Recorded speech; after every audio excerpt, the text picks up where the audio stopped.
I've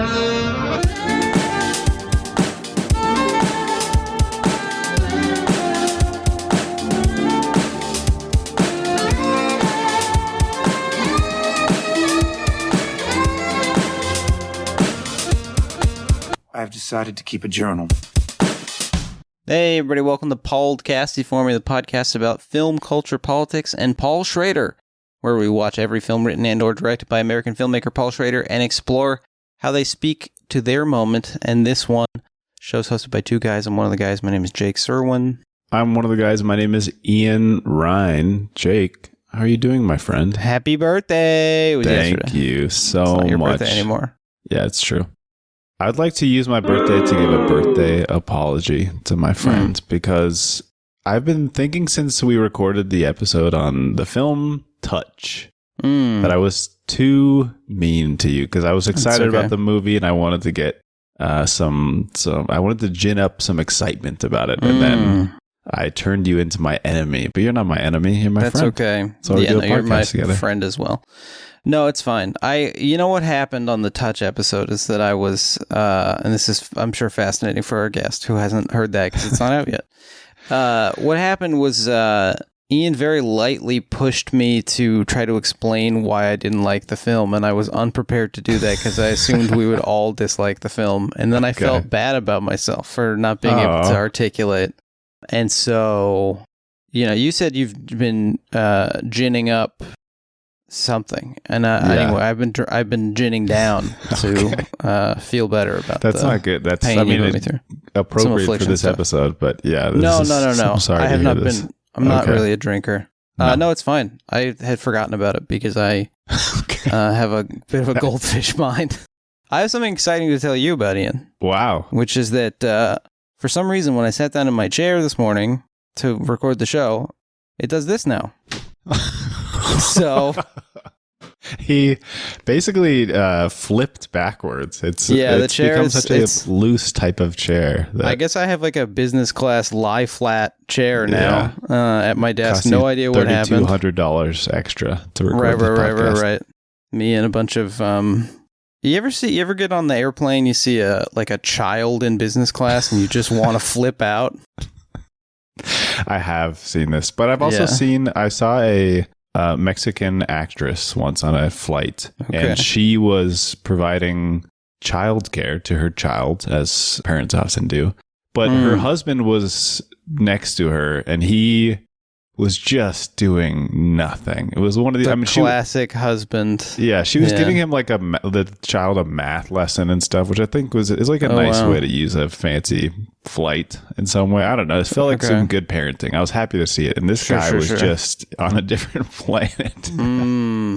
So that was that. I have seen a child, and I'd like to punish the guy. He's the child. You understand? We're gonna get into that today. That's actually very relevant to our show. Let's, real quick, we're about to bring our guests in, but very quickly, we got a Patreon. If you'd like to support the show, you want to help me figure out what's going on with my chair, you can subscribe to our Patreon, where for $5 a month, you'll get a bonus episode every other week covering Clint Eastwood movies from before Play Missy for Me. All kinds of Clint ephemera helps us keep this feed free. Please consider supporting us at patreon.com/podcastyforme. Real quick, just for the episode, I want to see $5 USD to that's going to be 6.89 Canadian dollars if you are listening from the filming just location. Across. Yep. All our friends up there above the border. I don't believe in cardinal directions. Okay. High up there, closer to heaven. I guess that's the same thing. Wow. The show's going great. Returning to the show today is lecturer on film, managing director of the Pacific Arts Movement, and artistic director of Digital Gym Cinema, who will be our guest next week in San Diego. Welcome back to the show, Glenn Heath Jr. How you doing, Glenn? Hey, Glenn. Hey, guys. Thanks for having me back. Good to see you. Oh, good to see you, too. It's great a to treat. have you. That's I feel like we're in good hands. You're the host of the show today. Well, I can't promise anything. He's backing away. So, we're talking Affliction today. But sorry, first, I'm laughing at the idea of somebody crashing a car and then saying, "You're the driver now." And okay, I mean, that's a thing that alcoholics do all the time. It's true. You're right. Let's switch really fast. Yeah. Yeah. You ever have that happen to you? Either of you ever have, or like, I guess that's a fucked up question to ask. I was thinking because when I was like 15 and a half and I had a permit, I basically let my foot off the brake and tapped the car in front of us, and my stepdad got out and was like, "Hey, let's not go through insurance. It's like there's like a little boy in the car." You ever have one of these? You ever have a dad intervention on this type? Legal, a very mild dad legal intervention. Either of you? No, I have not. No. I've been perfectly behaved my whole life. Never made a mistake. You're the only one who's made a mistake. Yeah. And you've got like 90 brothers. You don't think any of them have ever made a tiny boo-boo? No, in fact, they've totaled a car in my lifetime while I was in middle school. So only one car out of 6? Brothers? Yeah, I think, we didn't have 6 cars, but 6 Well, brothers. I just mean like that's pretty good record, I would say. It's not bad. It was on its way back from an anime convention, so that's kind of like double totaling your cars. It's not bad, but it's not great either. Yeah, no, it's... They call that the final D. That's anime. All I got for the anime joke there. Not bad. It was is there a Hyundai Genesis? What's the Genesis? Whichever car is the Genesis, it's also an Evangelion. That's all I got. I'm done with anime stuff. All right, we're talking Affliction today. We got to get to our signature segment, the 2 questions, though. This is, of course, the segment where we ask each other 2 questions. Glenn, you're our guest. Do you have a question for us this morning? I do. So I hadn't seen Affliction in, 30 years or whenever it came out, 25 years. So my question is for you both. Have you ever been involved in deer season? Have you ever gone deer hunting? Have I ever gone deer hunting? Or hunting in general? It's a quick no for me. It's a thing. Yeah, it's very much a thing. It's a thing, yeah. And I have not gone hunting. I've done a very small amount of fishing as a Boy Scout.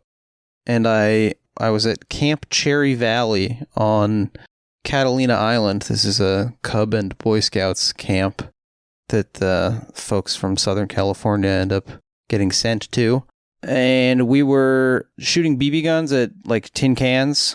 And then a family of California Valley quail wandered near to the range. Of course, the state bird. Illegal to hunt this bird. And so this big, poorly. He was a like a 17-year-old Eagle Scout who was still sort of threw himself in front of the BBs to finding protect his body, yeah. And he just starts flailing into the field of fire, God. yelling, I was joking. Fire! Yeah, waving his arms around. Well, when you're in the Cub Scouts and Eagle Scouts that long, it's true. Yeah, I mean that's dedication. Some of the purest ideology I've ever witnessed personally. So no, I don't think I would. I'm a vegetarian. I wouldn't want to go hunting, I don't think, but I have not been involved. What about you guys? Well, I have not hunted a deer, but I have eaten of a recently hunted deer. Of course, most people who listen to the podcast know that I work on farms, and there are deer sometimes on these farms. You had some vention. I did, yeah. And although I am a vegetarian person, sometimes I will say that you're on a farm and somebody says, this is the meal we made for the next 12 hours. And, you don't have like a great alternative. So I ate some of the hairiest meat I've ever consumed in my life, which is not a super high selling point for meat in my experience, I will admit. But it tasted like an animal that may have recently been consuming bean crops, so I understand. I love that. Yeah, that's more my speed. I like a bean crop. I mean, I've had venison at like a restaurant when I was like 10 or something, and I had reindeer heart when I was in Sweden at like a fancy restaurant. Something. Reindeer heart tacos, they called them. Whoa! So, yeah, it was weird. What about you, Glenn? Glenn, are you a deer hunter? No, not an avid deer hunter, not even a amateur deer hunter. not even the lightest deer hunter. Not any sort of hunter. Yeah, Have you seen Deer Hunter? I have seen Deer Hunter. Okay. But the deer hunting expedition in this movie is just, it's like one of the saddest things I've ever witnessed on screen. Yeah. I mean, and It consists of a guy falling twice and some sort of mystery happening. I mean, I in college, I had a friend who was an international student from the UK. Really wanted to go to a shooting range because that's America. We got all the way to the shooting range parking lot when I began to have a panic attack about being near loaded guns. Yeah. And so I was feeling some of this panic watching the film. Like, I would not put myself into the situation where there's like a untrained gun user next to me. I would not want to be the Jim True Frost. No, I mean his reactions every time this guy tumbles down. He also asks him like 3 times if the safety's on. It's even if it's kind of transparent suspense building in a film, it's so effective. It just doesn't matter to me. It's so scary to watch somebody fall with a gun and then he has to just sort of shake his head and pick up the weapon. One, I knew the basic premise of the film, which is that there's like a death and it's being investigated as a possible murder, and so I just assumed that he was going to trip and shoot Mr. Presbo. I also thought our dear Presbo was in danger. It's true. Glenn, have you seen The Wire? Television show The Wire? I have, yeah. Good. I mean, you're a man. It's like they make us all do it. Yeah, I mean, it's part of the requirements. Yeah. Right. I haven't seen Treme. I think he's also in that. Neither have I. You're talking about the Jack Hewitt character? Mm-hmm. Yeah. Yes. I knew he looked familiar. Yeah. Okay. Yeah, he's also in the Hudsucker Proxy, which I rewatched fairly recently. Like Hudsucker. He pops out. I don't remember him being there. Who's he in there? He's one of the hula hoops. He plays Buzz, who I think maybe like works in the mailroom or something. Okay. He's like he's one of the more Looney Tunes characters in that very Looney Tunes film. I see. He's got a little what do you call the hat that looks like the In-N-Out hat? What's that hat type? I don't know. Like a diner hat kind of thing. I guess, yeah, like the sort of.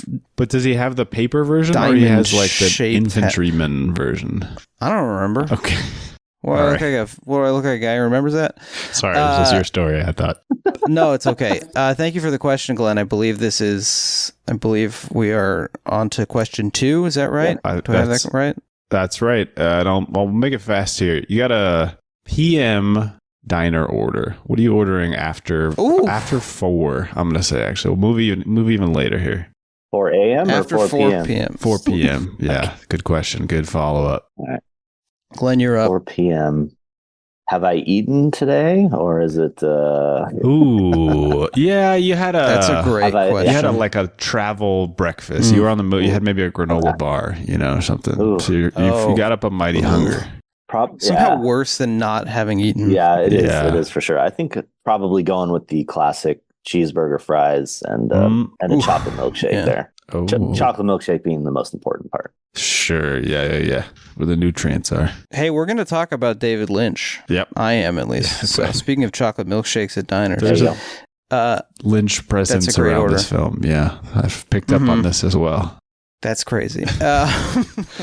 Whenever I find myself in a diner, I like to take advantage of an all-day breakfast whenever I can. I suspected you would say this. A diner is a great place for me to go and give myself IBS. I guess I have it the whole time, but sure. It activates it. For me to charge the old NOS canister, and so I would. Sorry, I'll be getting a buttermilk pancakes. Probably a short stack, and I like a hash brown. I love a diner hash brown. Yep. I can see why my God has some issues. I should get. I sometimes I fantasize about getting one of those home griddles, like a cast iron griddle that you put on 2 different burners. Yeah. But then thinking about it now, it's actually a horrible idea because then I might be making some of this stuff all the time. Yes. Yep. Speaking of birthdays, I remember it was very nice of my college roommate when I turned 19. He drove me to the Norms, the now extinct Norms on Pico Boulevard in West LA, and I didn't even make it out of the parking lot. Whoa, I had to go back into Happy the birthday. norms. Sorry, everybody. The episode's on Affliction, so of course our afflictions are going to come up. It's true. Yep. This is one that you've inherited from your forefathers, presumably. Very much so. Very much so. And I don't think I haven't thought about taking some pliers to something. I don't know what they would do, but it seems like. Ian, what about you? You done any diner? We've been to so many diners together. We have been to, I don't know how many. If I had to guess how many diner trips we've made, like in the 40s, maybe? I don't know. Is that too many? A lot. No, that sounds right. Yeah. Oh. I mean, if we're going out to eat, it's probably to one of these places, in part because my famous podcast girlfriend is a lot saner than we are. And so she will say, no, I don't want to go to a diner. Yeah. But that only works 60% of the time. Exactly. Yeah, yep. Yeah, you know what? Dinner time. Obviously, I'm not eating meat anymore, so you can't do like a chicken fried steak or something. These nighttime dinery things. I guess I will usually go for an egg dish as well because it's vegetarian safe, and the diner probably has it. So I do like a huevos rancheros, and I've liked it even before I lived in this country. It's just a good meal. I can attest to that. Yep. He's always been a ranchero. I feel like every kid goes through a huevos rancheros phase. It's true. It's At least I did. Not this one. Stop. I've stayed with the IBS stuff. the pure pain. Yeah. Yeah. Why? I mean, why try anything else? You figured it out. Exactly. Why tame things down? Yeah. Basically invented hot ones but for myself. Like me just trying to interact with my family. Yep. You're the Idris Elba of your family. Yeah. Yeah. I mean, that's true for a number of reasons. I don't have a clue what you mean by that. I guess I'm cool. Okay. I was saying I was cool and handsome, and also You're a DJ in your free you'd be time. You'd be surprised to learn that I'm also a DJ. Yeah, that was Cool. where I was going with Yeah, that. and a milkshake. I like a milkshake. I think Glenn's. I mean, he knows. I thought you were saying I'm a milkshake. I don't like that. I don't like hearing that. Why would I have said that? Well, I don't know. That was going to be my Sounds like a follow up. good movie. Yeah, that could be like rubber or something. Yeah. Yeah. Well, I mean, I haven't seen any of the Sausage Party follow-up television show that's on right now. But Whoa. Are you talking about if Idris Elba voices a real? milkshake in that, I wouldn't be surprised at all. It's called Sausage Party, like Foodtopia, right, or something like that? Is it called Foodtopia? Wow. I thought you were making that No, up. Yeah, I pretty can't sure tell it's called that at all. It is called Sausage Party: Foodtopia. I don't know why it showed up on Netflix for Glenn me. is the winner of the podcast. Guys, I Wasn't feel like that- I'm being didn't pranked they- for living in a different country. It's very difficult No, to no, no, believe no. people. Pranked for living in this country. Edward Norton reprises his role. Norton. Whoa. Apparently, he was in the first one as Sammy Bagel Jr., a neurotic Jewish bagel. I mean, that first one came out, what, like 10 years ago? 2016, and, Yeah. and it was. I assumed that the controversy surrounding its exploitative production process, even by animation That's standards, amazing. like when they're exploiting the crew so much that it comes out for an animated film, Yeah. it's really bad. That is because it's not something that the public is necessarily even interested in. They don't care about that. Yeah. So I mean, they should, but you're right, for it to be this crossover news item. That's bleak. There is a paraplegic wad of gum Okay. who's sort of Stephen Hawking-esque. There's apparently a wad of chewed gum who uses a wheelchair. Is this still Seth Rogen and all those goofballs? Yeah. Wow. I thought he was like... I thought they were done terrorizing people. Yeah. I thought he had moved on to ceramics, which I appreciated. He was selling ceramics online for a while. Famous recently for saying that he is glad he didn't have kids or something, right? Didn't he say that?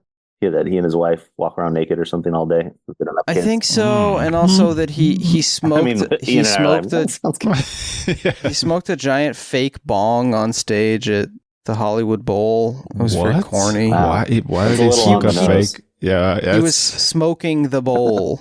the Hollywood joke. Bowl. Why didn't he just smoke a real? Yeah. Is it legal? It was like 25 feet tall. The bong. Oh, okay. I mean, the giantness of the bong. I don't think it was functional. It was like a big prop bong. I see. I got it. You know who wouldn't like that? Wade Whitehouse. That's true. Yes, exactly. Well, not on his watch. No, anyway. Yeah. Thank you for... See, Glenn is the host of the show. He's getting us back on topic. True. Talking Affliction today. It's a film directed by Paul Schrader. Premiered at Venice in August of 1997, and then it doesn't get released in the U.S. until December 98. Yeah, so it's this one... It like went to Sundance. They were trying to get distribution. It was... Yeah, I definitely associate it with 1998 for some reason. Now I know why. I was Right, like, yeah, this movie came out in 97? What? Because it competes it's nominated for Oscars in the 99 ceremony. Yep. So it's like just The Private Ryan. despite being the right, and Red right, Line. right. And, yeah. Well, we'll say it right now. Nick Nolte, who was nominated for Best Actor, he lost to Roberto Benigni. It was the famous Benigni He climbing did over the lose. chairs. Just Yeah. 1,000 Oscars. times worse as we go along each day. Yep. I am curious to know how Nolte feels about that. I would love to hear him in his voice talk about the little guy climbing over the chairs. So annoying. You ever seen Life is Beautiful? I have seen Life is Saw it in the Beautiful. theaters. Yeah. Whoa. Oh, yeah? That's Didn't like very it then. crazy. Yeah. Yeah, okay.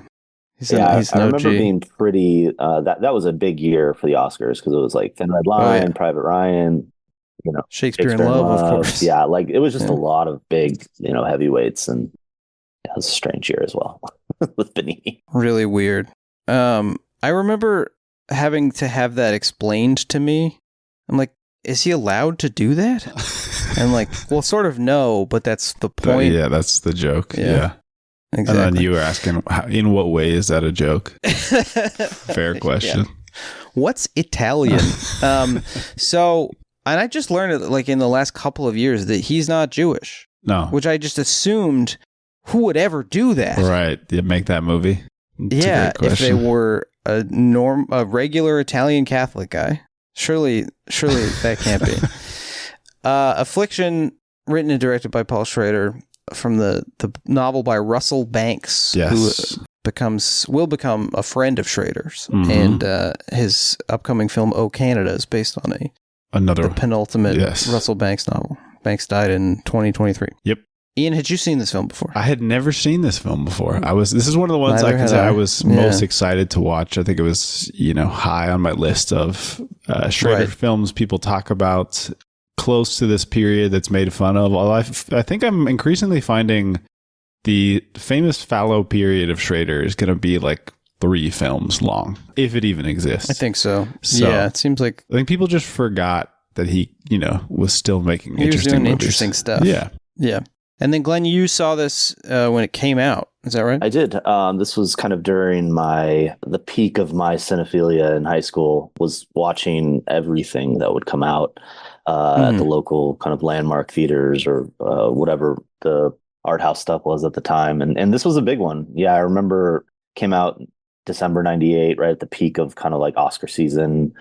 And it was a huge wet blanket on everything. Yeah. Yeah. I mean, it's Yeah. known for its just how depressing and kind of oppressive Yeah. it is. And obviously Coburn got a lot of the attention at the time. But watching it again, I mean, just Nolte's performance is so incredible. He's I mean, incredible. it might be He is. his best. And it's incredible for how misguided he is as a character. And we'll get into that, I'm sure. But it's just, that's what I remember now. I mean, just remembering the film kind of only in Cliff Notes, like, because it was a long time ago. But I do remember the film's feeling and the snow and just how kind of oppressive it was towards kind of all these characters who were just suffering and kind of stuck in this constant reminder of like the violence that has shaped them. So yeah, I remember liking it at the time, but I was also pretty young. I mean, I was only like 16, 17. So it's a very heavy movie that I think life experience allows you to kind of appreciate. It's not even the type of like cinematic or like thrilling version of a downer film for a 16-year-old. There's not. Sometimes there's that payoff of saying I watched something, just really bleak, and I'm locked into cinema now. But it's not even that type of bleak film. It does not give you any of that at all. Yeah, you don't get to brag like when you watch Children of Men or something. Right. Like, hey, I like that. Yes. It's like guys who like IPAs. Yeah. There are no long takes in this one, that's for sure. Yeah. No, that's for damn sure. And where are you with Schrader generally? Like, what's your Paul Schrader relationship? I think I'm mostly pro Paul Schrader. I have admittedly not seen everything like I have with Clint Eastwood. Schrader usually comes up in conversation in connection with like someone else, either an actor or director. Yeah. With Scorsese or, just the people he's worked with, Willem Dafoe. His connections with kind of the, Ozu and Bresson and all those. I read that book in film school. And so I've always liked him, but it's always been from kind of a distance, if that makes sense. Yeah. His films, probably safe. Yeah. His films are the ones that he's written, directed by other people, seem a little bit more overtly aggressive and overtly kind of like chaotic and more kind of iconic. Whereas the films that he's written and directed for himself, I think they seem a little bit more like Affliction, kind of zeroed in on this very depressing, contemplative, self-reflective sense of kind of self-destruction. Yeah. And I do like Schrader. I mean, I don't always like him as a person, but I think his films are always very, very interesting. Yeah. Especially this latest run. I mean, I know that this latest run has been kind of what's brought him back, but I'm a huge fan of The Card Counter. I love that film.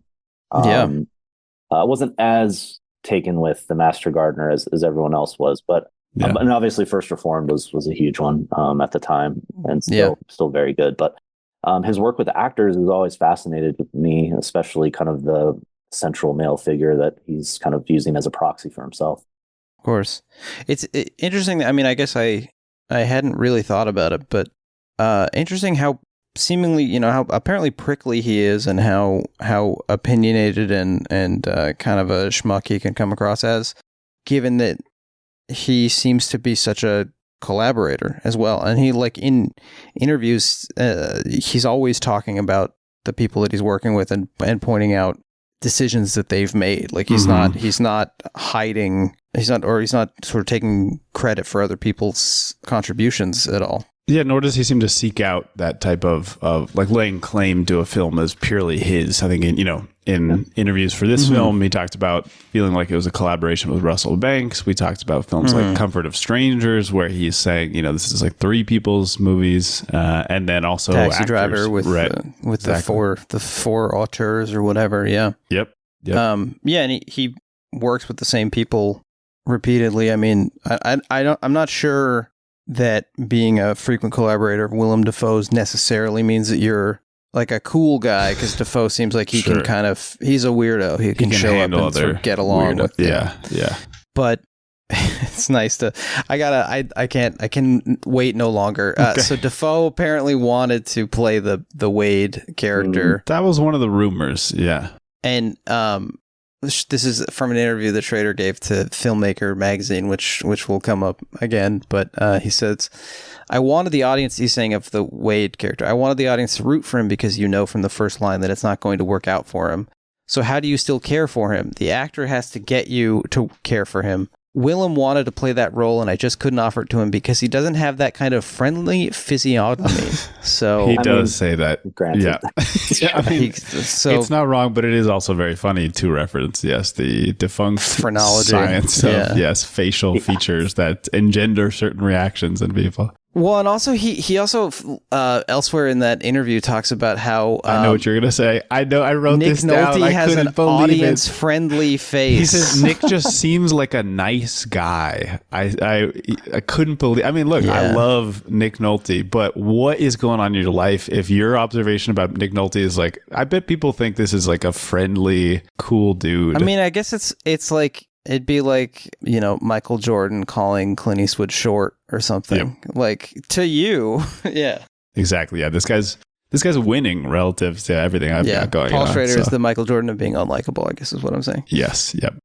Yeah, the Dafoe thing's interesting because in the movie, it just looks like he doesn't want to be there. That's right. Dafoe just looks like he's like, oh. I mean, I guess the character doesn't want to be there. So it's true. It's a good performance in that sense. But he really does kind of just come in and out. In a very quick, right? Like Absolutely. all voiceover work, pretty much. Yep, it's good voiceover work. It is. So we should say. let's shout out some of the crew as well. So it's shot in Quebec, where because Schrader didn't want to worry about thaw. He wanted to have consistent snow coverage throughout the production.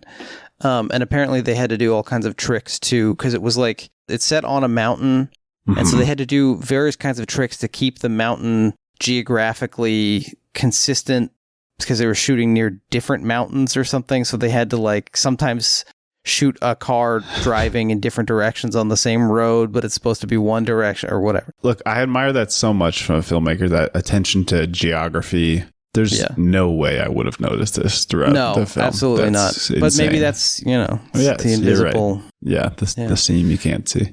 And it's shot by this guy, Paul Schrader, or... Yeah, big Adam Egoyan collaborator, done like Adam Egoyan's guy. He's a Canadian films. He's a Canadian filmmaker and had just come from shooting The Sweet Hereafter, which is the other Russell Banks Adam Egoyan film. Yes. Yeah, Russell Banks had a big 97. I haven't seen that film. Have either of you seen that film? It's a big movie back in the day. Yeah.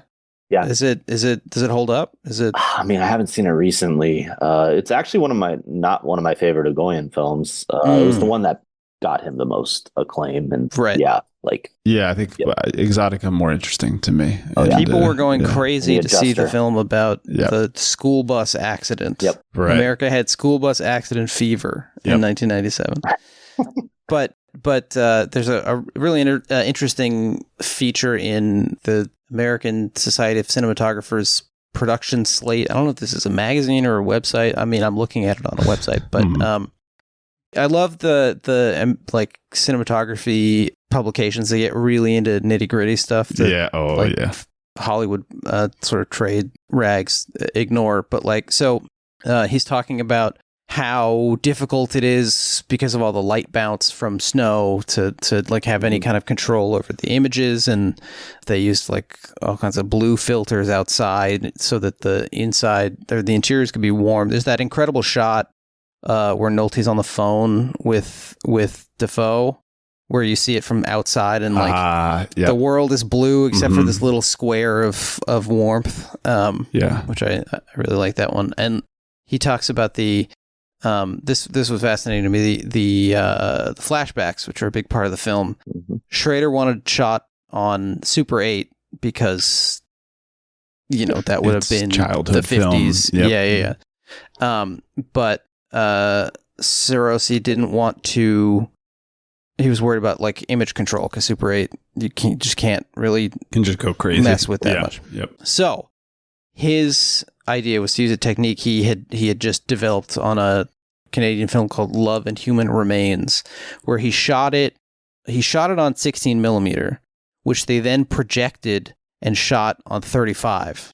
Whoa. For like added grain. Okay. And they would do things where like when the 16, they would zoom with the 16, and then they would also zoom with the 35 millimeter camera, shooting the this projection is to like give it like a crazy extra zoom, and also just like sort of highlight the feeling of like disorientation and panic when you're being abused by your violent father, which fascinating. I mean, those sequences are really impressive. It almost looks like a silent film too, like the way that what you're describing, kind of the multiple movements of the lens, and it's just when those start, the film kind of transitions into something else.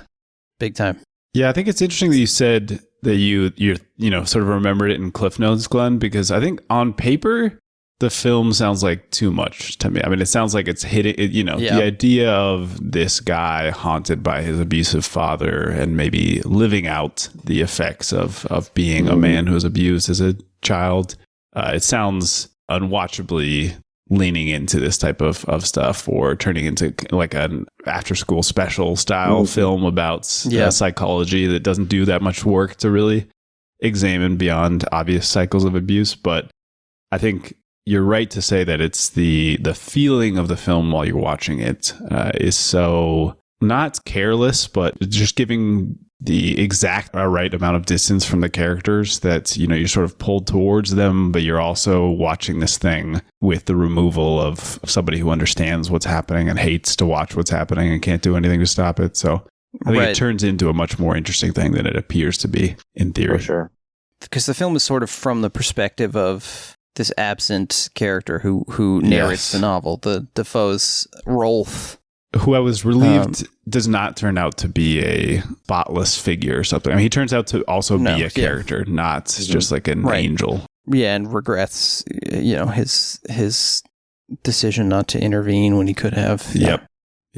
Yeah, I think what I was taken with this time, especially with Nolte's character, because like you said, Ian, it's not a big movie, but it's also not a small movie. It's kind of existing somewhere in the fringes, and what just breaks my heart about this character is that he's picked the absolute worst time to kind of try to be the man he wants to be. Right. Like, look at his life at the beginning and look at, you know, which is not great. Right.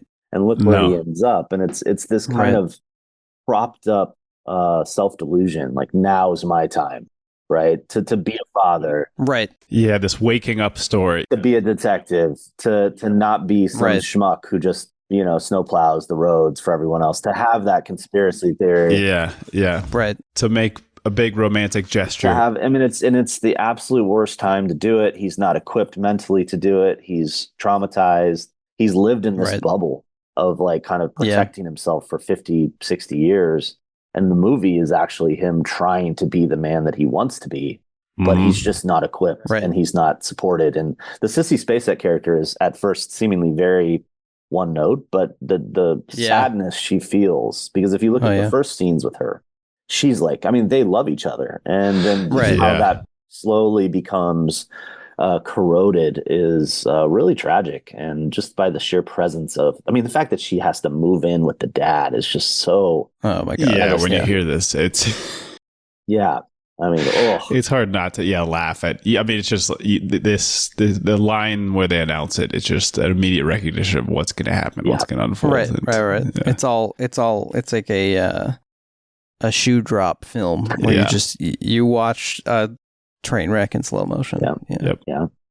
But I think that's the nuance of the story. Like, it could have so easily been, you know, a movie of the week, but you know, it gives us a lot of, like, it's slow burn, even slower, right? than you're used somehow to. Exactly, because it slows down your expectations. You can't even be mad or feel like it's predictable because it's dragging you through it so explicitly. And actually, just one more thing, Jake. Sorry, Sure. I when you described it, Ian, just now, maybe a few minutes ago, to me, it's like we're almost in the position of the mother that is no longer there. Like, you know what I mean? She is the one that's witnessed everything. She's the one that's been, you know, for various dynamic, you know, reasons, she has not been able to do anything. I mean, he's such a large person, you know, the Coburn character. It's and so scary. Yeah. Physically, so yeah. And then, so I think the movie, it's Rolf's words, but I think it's her perspective almost, you know, like just the helplessness. The person who stayed, but can't make a difference. I think you're right. The silent witness. Yeah. I mean, that's part of why Schrader casts Coburn is because Nick Nolte is a big guy and he needed someone even bigger, so it like limits your. I think he did a terrific job. I think it's funny. I imagine Nolte being so big. He's I think 6 foot. I looked it up because I was curious, but he's just like a burly guy. Like he's like football players and stuff, right? Yeah, his jaw looks like it weighs 6 pounds or something. So, he's got one of the biggest heads in the business. Yeah. Speaking of great Nolte performances, I have a soft spot for his Italian turn in Lorenzo's Oil. I don't know if either of you have seen this, where he does Miller, right? Yeah. He does an Italian accent, but he still has the Nick Nolte voice. It's like the Italian guys sound like that. I'm sure. It's not like they're not smoking cigars and drinking every day over there. So it's a great movie. A lot of that. It is. Let's maybe do a little plot summary so we can sort of orient ourselves here. Yeah. Ian, it's no longer your birthday, so I can tell you that you have to do this. Okay. Yep. Happy to. So we open in a small town in New Hampshire. Willem Dafoe is giving the voiceover laying out, I forget the exact phrasing, maybe you have it, Jake, something like his brother's criminal behavior and strange disappearance. Yeah, that's basically exactly what he says. So there's not a lot of complete mystery in that sense that we know the story's going to go badly. And he talks about wanting to tell it because everybody knows the story, but he knows something a little bit different and he wants to tell his story too. So again, we're getting hints that this is somebody who's involved, not just acting as this objective narrator. But we open on Nick Nolte, miserable start, because he is taking his daughter of divorce. He's one of the worst on-screen parents I've ever seen. And she's so locked into like her performance. The actress's name is Bridget Tierney. She's a Canadian actress. One of a number of people in the cast who did voices for the television show Arthur. Whoa. There's like more of those than there are. There's like 4 Oscar nominees okay. or 4 Oscar winners in the cast and like 5 or 6 Arthur cast members. And Arthur's not a Canadian production that I can tell. It's just, Straight but anyway, a friend or something. Mm-hmm. I guess so. Maybe. I mean, Arthur making the fist, a very Schraderian protagonist. But Bridget Tierney, her portrayal of a child who's managing her parents' emotions. What? Live reaction. Biden dropped out. Whoa. Okay. All right. Not shocking, but I guess I wasn't sure it was going to happen. Took this long. Yeah, that's the main shock. Yeah, my girlfriend came in and gave me I feel like Walter Cronkite. I mean, you were to us. Wow. It's true. Yeah, exactly. This is wild. What a time. He announced it from one of those water slides where you get in the little capsule and the guy pushes the button. It's my time. Hey man, I mean, I hope he can go relax and not have to talk in public anymore. Yeah, this is my dream for him. Yep. I mean, truly, genuinely, he should go live in the Schrader building, the like memory care unit of the Hudson Yards, the Hudson senior facility, senior living facility where Schrader and Mary Beth Hurt live. Okay. So you're talking about her managing her parents' emotions. She plays this. Yeah, she's like mature but not precocious. She's just like forced to be responding. Right, to she's these things. Forced to be the adult in the situation, which is really tragic. Yeah, she also doesn't know how to talk to her dad. Right, like she just goes and calls the mom. Like there's that shot of her she just like by immediately the phone, wants to go home. And he's like, "Oh, you already called her?" Like it's just such a it's such an even further undermining, Wade's life to the point of like, and you can see on his face, he's like, now I have to deal with my ex-wife. Like, right. But exactly. But it's fascinating because he also does a good job. Yes, Nick Nolte is the father, Wade Whitehouse, and from The Wire. Yes, that's the Joe Mandy joke. Do you know about this? His girlfriend, like for like he was watching. I believe they're married now. They were watching The Wire together, and for like the first season, she thought that the lead character's name was Nick Nolte. I mean, it would be great if that's they chose to do that. Just no relation to the actor. I mean, what's like the late Donald Sutherland in Day of the Locust plays the character Homer Simpson. Right. Yep. Yeah. It's I think the actual book, the Nathaniel West book, his name is Homer Simpson, but. No, it's not. That's not true. Okay. All right. That's wrong. It is. So yes, she is, the movie opens, I think maybe her first line is something like, we missed trick or treating, which is, such a powerful, like any child, this is like a year defining event. So, and the fact that he doesn't really understand why it matters and is, is trying to come up with, takes her to the school where there's an extremely forced costume contest where everybody involved is unhappy, and he's saying like, look, I did all this for you, but then like immediately he just like dumps her, like he keeps leaving her. He goes and smokes weed. Exactly. Leaves a child to go smoke weed in the car with his younger best friend who's like and just like it's such an acute sense memory, or like I don't know, emotional memory, where he says, well, you went to school with some of these kids, as if that means that they're your friends. Right. Just has no sense of the mental rhythms of a child, basically. Right. Exactly. I think he feels like the more he repeats it, the more it is gonna stick, and it just gets worse for her. She's just like, that you keep saying that, but it doesn't. Like, it doesn't matter. And then he sees his ex-wife driving past them, and then a chase ensues. Exactly. He has to race back to seem like not the biggest piece of shit father, but we can tell as soon as the mom gets out of the car, it doesn't even matter like what the details of the situation are. She just understands that he's, been just like another. What did he do this time? Exactly. I mean, piece of shit that. Well, and he like abandons, he gets in a kind of fight with the daughter and, tells her to just stay in his office upstairs, like alone in the police department or whatever. Insane. Or City Hall, whatever it is. It's also, I mean, it's a pretty baller move to cast your own wife as the angry and justifiably angry ex-wife of the protagonist. It's true. I feel like this is never gonna bite me in the ass. This is never gonna be an irony that critics will point to. Yeah, so Mary Beth Hurd is the ex-wife who just despises this man now and is maybe allowing him around their child out of some sense of pity or something. And she's like clearly just basically attuned to her daughter's wants and needs. Yeah, in a way that he can't be. Yes, and it's the first act of kind of small violence too in that scene where he pushes the new husband and knocks his hat off. And I didn't push him. I didn't hit him. I didn't hit him. He's okay. He's okay. Yes. Oh yeah, he didn't hit him. That's exactly right. So this is the type of like track laying that the film does. We probably can't point out all of the versions because it does it so often, but it's very effective. And I'm glad you mentioned it, Glenn, because it tells a story of a guy. I mean, he didn't exactly hit him, and he's always trying to resist his impulses, and he does a poor job, but wants credit for not having done the very worst thing that he could have done.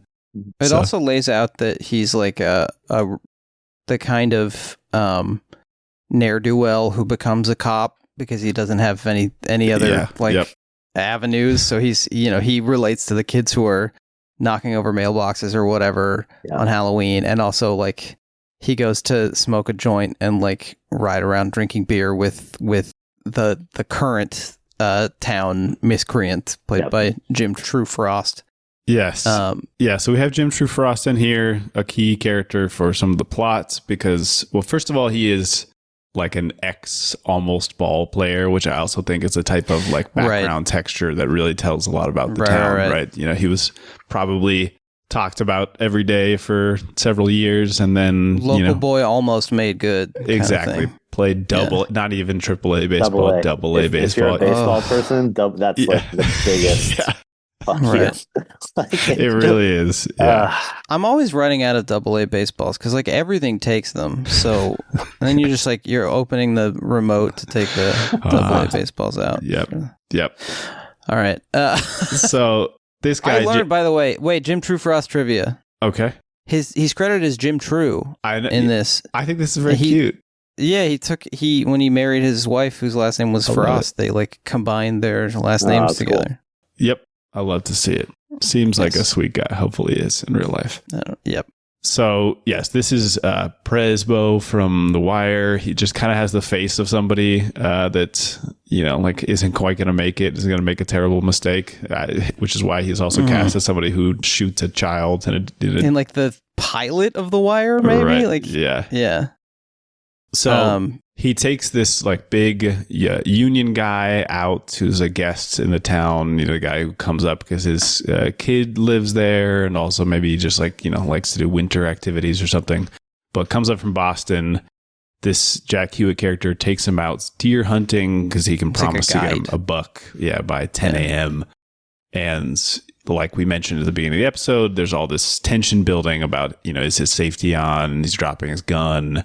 And an accident happens. Dick Cheney vibes. Right. Yes. So, or a possible accident happens, and this union guy is shot, and Nick Nolte's character finds out about it, and he, has been busy snow plowing in his like comically tiny little, I don't know, what is that, a cockpit of a snowplow or something? But he's hunched over, looks so sad, and he rushes out there and.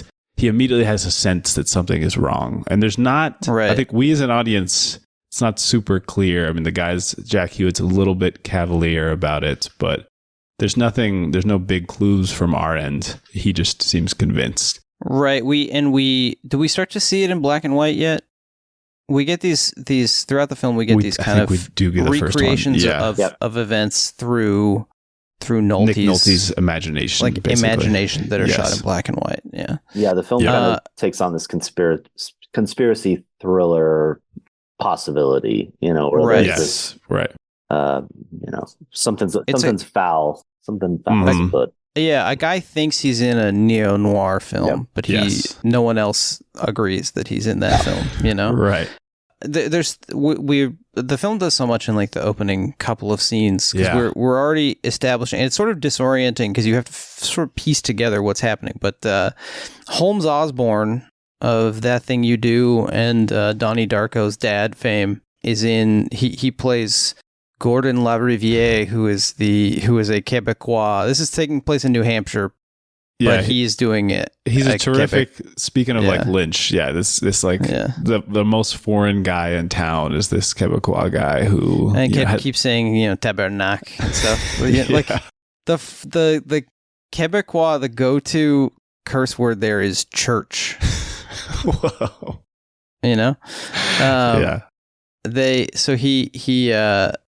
He's leading the costume contest. He's like judging or hosting the costume contest. He's Wade's double boss. He is. He owns the like snowplow business. He's a local businessman who's also a selectman. Because it's a small enough town that there's the people who are in power in several different ways. So Wade works from there, and also he's like appointed him police. Yeah, and they basically give us the sense that they could take it away at any time. He's barely the police. He's right. He's symbolic. He's a symbol. I mean, he's just, has no power. Yeah, he thinks he's the law in this town, but he's not. It's kind of shocking how little influence Wade has, like as a policeman, or the fact that no one respects him, the fact that no one actually takes him seriously as a police person. It feels so fragile, his little structure here. Yeah, he's like the biggest guy in town, except for his dad, but his power is nothing compared to the power of these relative, puny weaklings. I think it's funny too that they spend so much time on handing snowplow keys off to each other. Yeah, like this happens, I think, 3 or 4 or 5 times, and it's just no, you take the Alvarado or Silverado, like it's there's a lot of detail. Yeah, there's a lot of detail.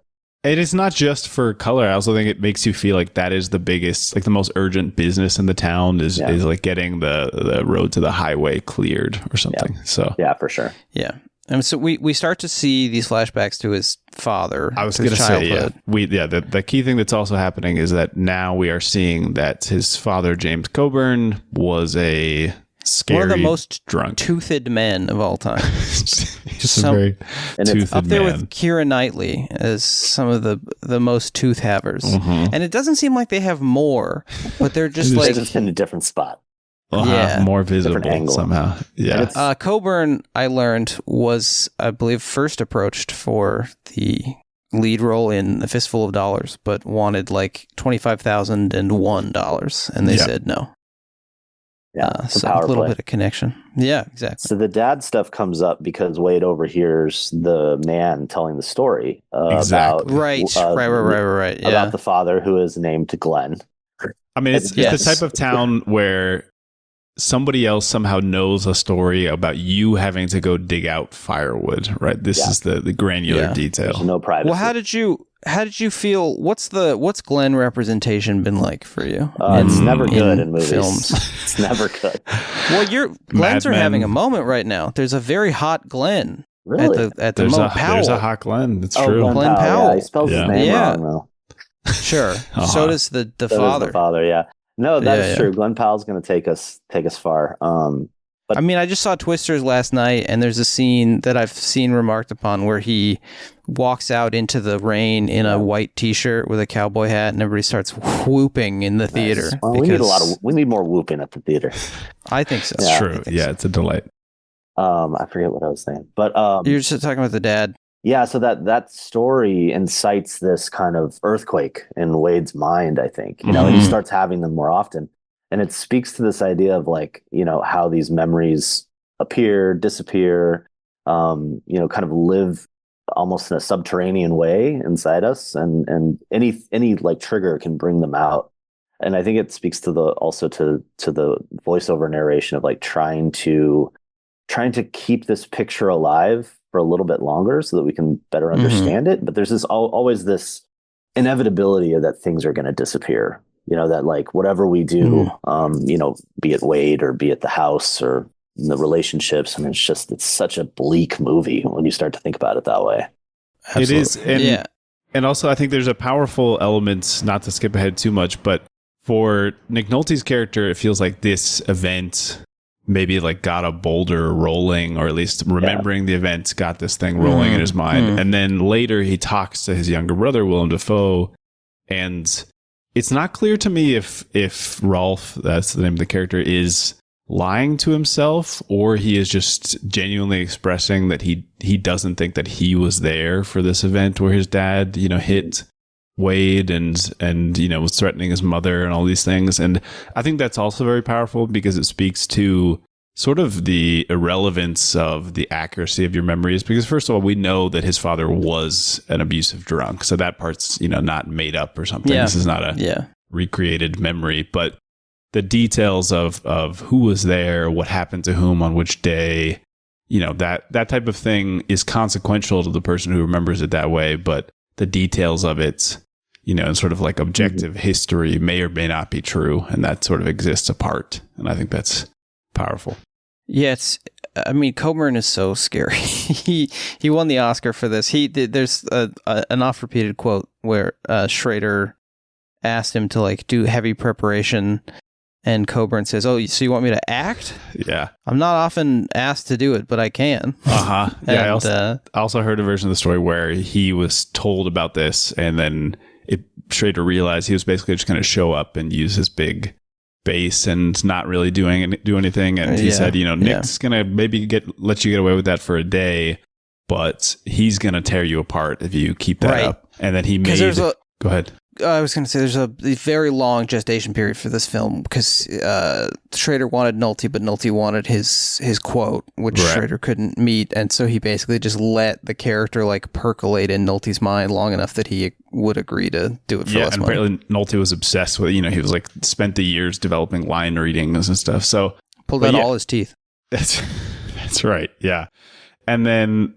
Yeah, but I think what Schrader tells Coburn is to like they go to his hotel room or his apartments or whatever, and Schrader asks Coburn to read it in a falsetto. And he says, I took away his main tool so that he would have to figure out like who the character is or who this guy is without just using his voice. What if he did that for the film? What if he did it like Tiny Tim style? Well, he does. There's a couple moments where he imitates his sons in this little falsetto. I wonder if part of that is the Genesis disastrous. Yeah. The other plot thread that's happening kind of at the same time is Nolte is getting much more emboldened to try and gain custody of his daughter for some reason. The daughter that can't even share the same space. Yeah. I mean, it's so sad because you understand I'm happy to see a father want to be more a part of his daughter's life, but you just think like there's just no benefit for this child. I mean, I have some experience with perhaps a parent wanting custody more for the fact of it than for the practice of custody, and it sucks. Like it's all about him, right? It's like even if it's well intended, even if he wants to love his daughter, that's the tragedy of it, right? It's not like he wants it for like external recognition or a reward of some type, right? But he has no idea what she needs, which is like obvious. It's basic and obvious to the viewer. Like she wants to be paid attention to. She wants him to acknowledge where she's at right now instead of saying, "Hey, remember when we used to go to McDonald's or whatever?" Yes. We used to sneak a Big Mac, and he can't like adapt. He can't he's broken. I mean, he just You know, and the fact that he's doing this, spending all this time and energy and money and trying to disrupt things, right? Just to bring this little girl into the same space that he grew up in, right? And we know what that means. I think it's fascinating that she never sets foot in that house at the end, like, because he can't even get her out of the car and into the house without exploding. Him, like, So, you know, it's just so tough. We see Coburn again, like we see him in present day, right? Did we get to this point yet? Which is a great scene.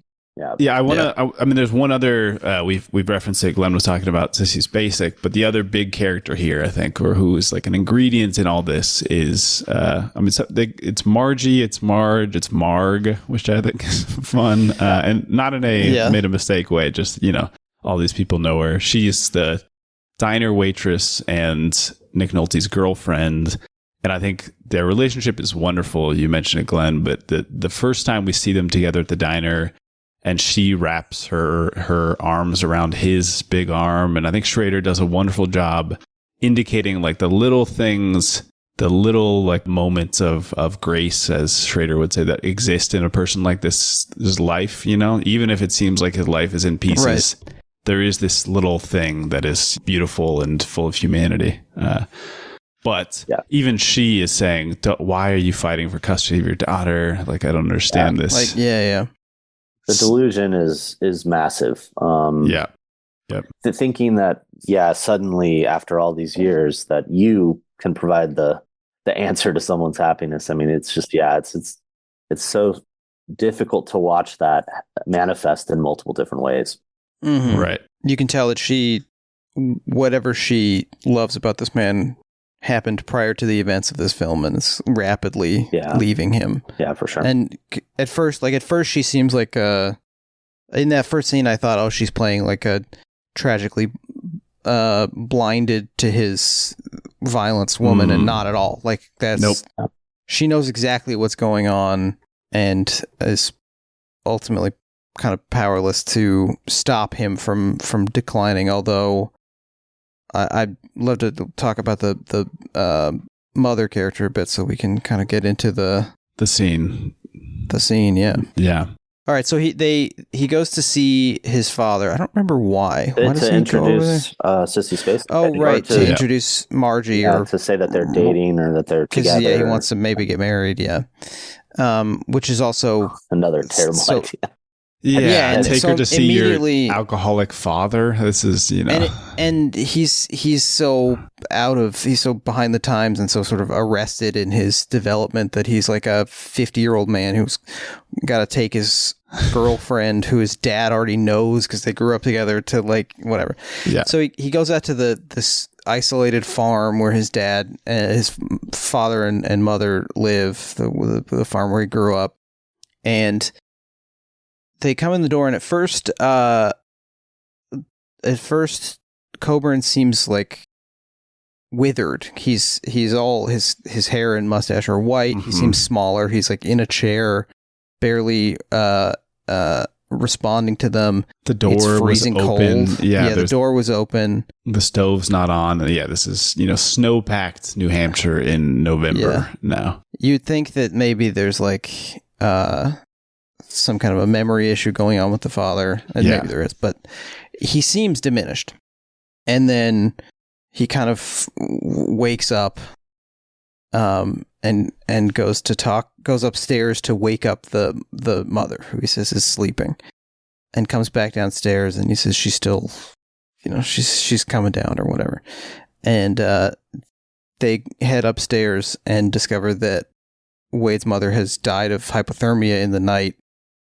Because it's brutal. I mean, it's just, and I think the film plays out in a non-dramatic fashion, because it's not like they're screaming and yelling. Nick Nolte's character just is like, his mom is dead, this woman who lived a tortured life, and he wants to, he sort of obviously blames his father, but what are they going to do? Bring her back? And his dad has some incredible dialogue where he says, I brought up the electric. I thought, she doesn't handle the cold as well as I do. She's not as strong as me or something. Yeah. And she said, and then he says, I'm so sad. And it's this line where he's not lying, but it's so frustrating. It's infuriating to hear somebody say that because he obviously, had been neglecting her and let her die. And it's... Yeah, and later in the film, there's a line, I forget what the emotion is, but Nolte does the same thing where he says, like, I'm so angry or something, but with no emotion in the voice. Like, he can't even feel the feeling as much as he can maybe identify that he should have it or something. Yeah. But yeah, there's also I think a sense of relief because this woman is now free of right. Yeah, that's a good question. Yeah, but Nolte and Spacek are not free now, and of course not. I think he's initially Coburn has that demeanor because he's lost his kind of like forever punching bag, right? Like the wife is gone. Yeah, the same thought. Yeah, and then he finds this new. I mean, because you can see in the performance that obviously probably liquor has something to do with it, but he becomes rejuvenated almost in his hate and his anger because he sees the opportunity to like, I'm going to pass this down to Nolte now. I'm going to make him the man that I have always wanted him to be. And only in that final sequence does he say, like, I'm so proud of you and like blah, blah, blah for beating your daughter. It's just like, but it all starts there and when he finds that opportunity.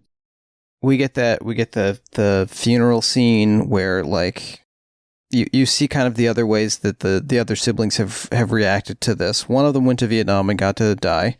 And then Rolf he's gone to Boston to and found work as a professor, and so he's sort of sort of like walled it off and left it all behind. Doesn't think about it. It seems like, although he and Wade talk on the phone somewhat regularly.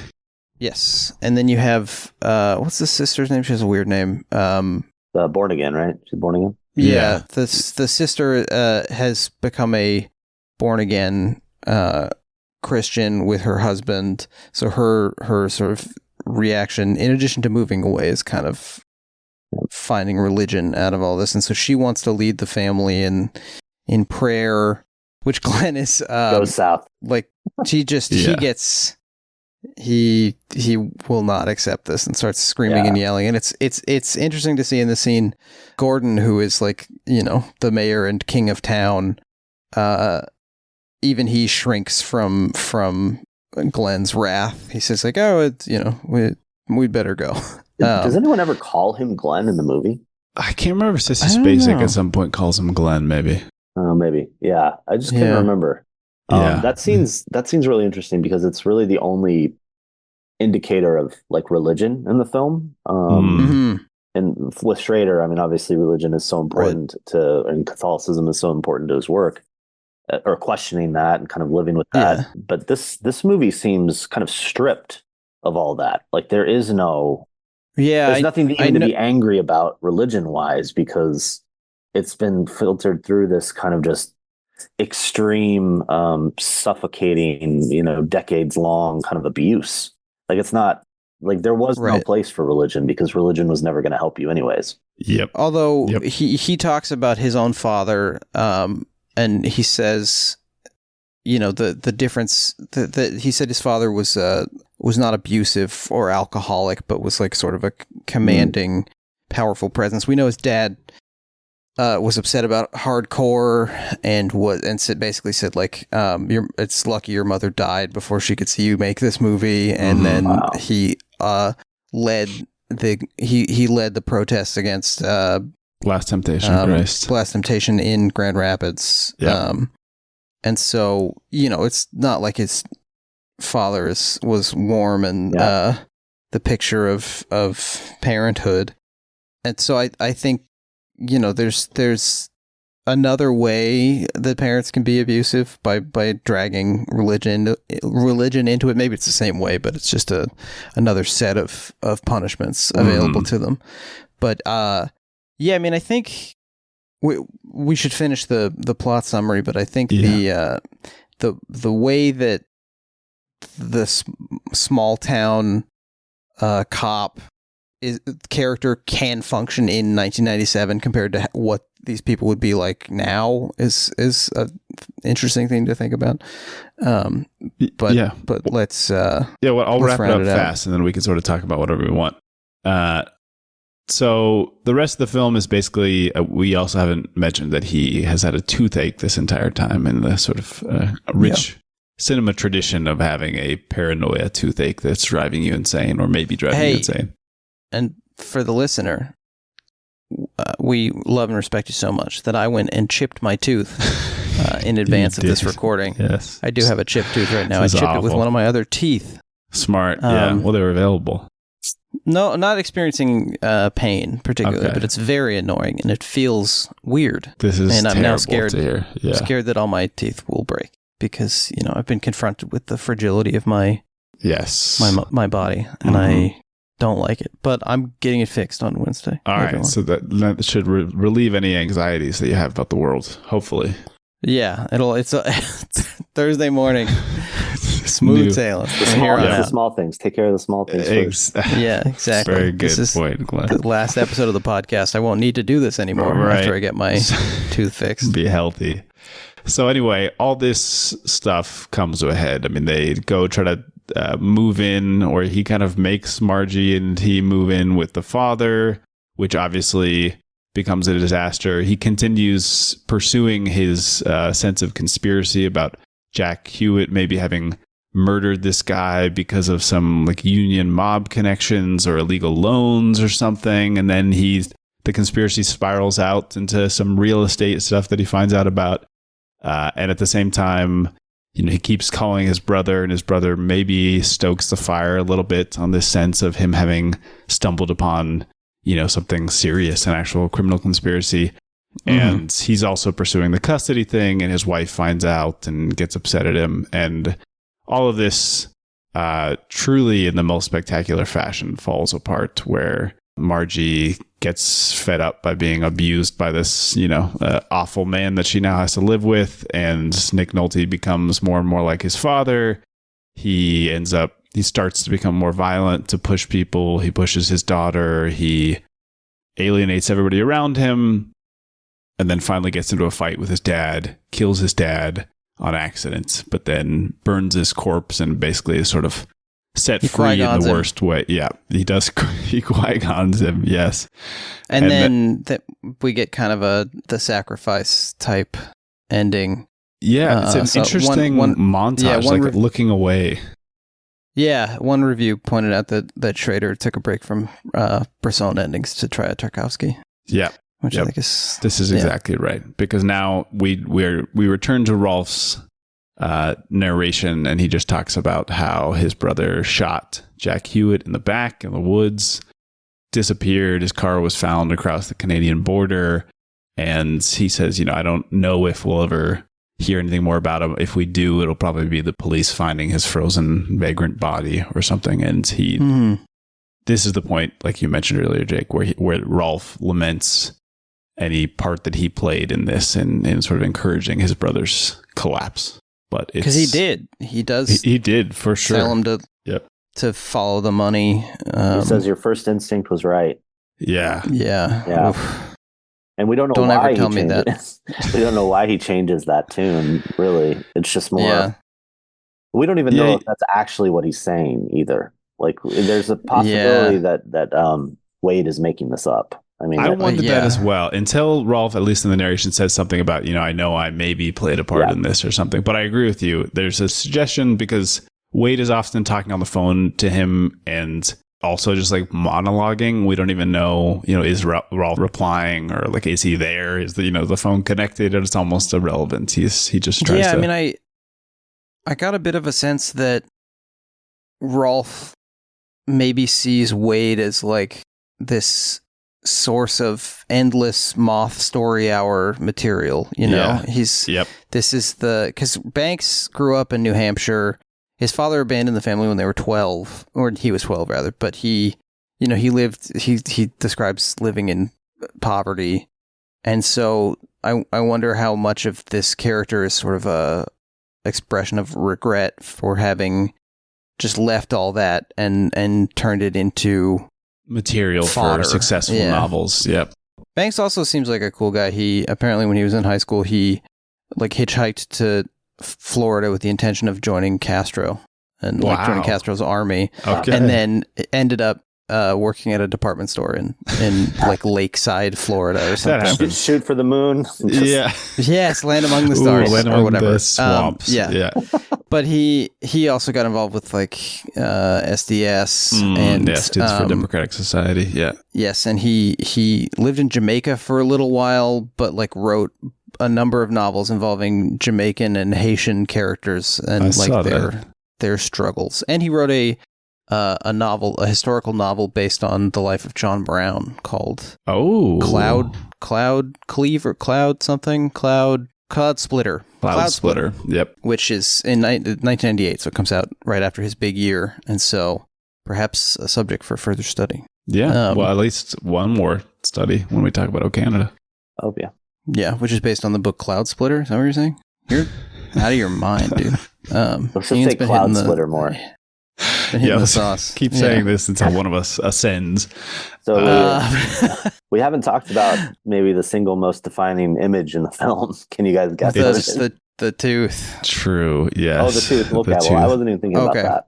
Oh, interesting. You're thinking of him in the Christ pose while directing traffic? There's a lot of images in this. I was thinking of the moment where they're all three stuck in the car arguing. This is very a lot crazy. of Oscar nominations stuck in that one. that is the smallest car I've ever seen for like the biggest people. And just to explain to the audience in case you haven't seen the film in a while, that Sissy Spacek is driving. James Coburn gets in the middle front. He climbs into the front seat, and then Nick Nolte follows him into the front seat. I was watching and thinking, why is this happening? I mean, I wondered if, in part, if that was sort of a shotgun game of domination or something. But like, this is not.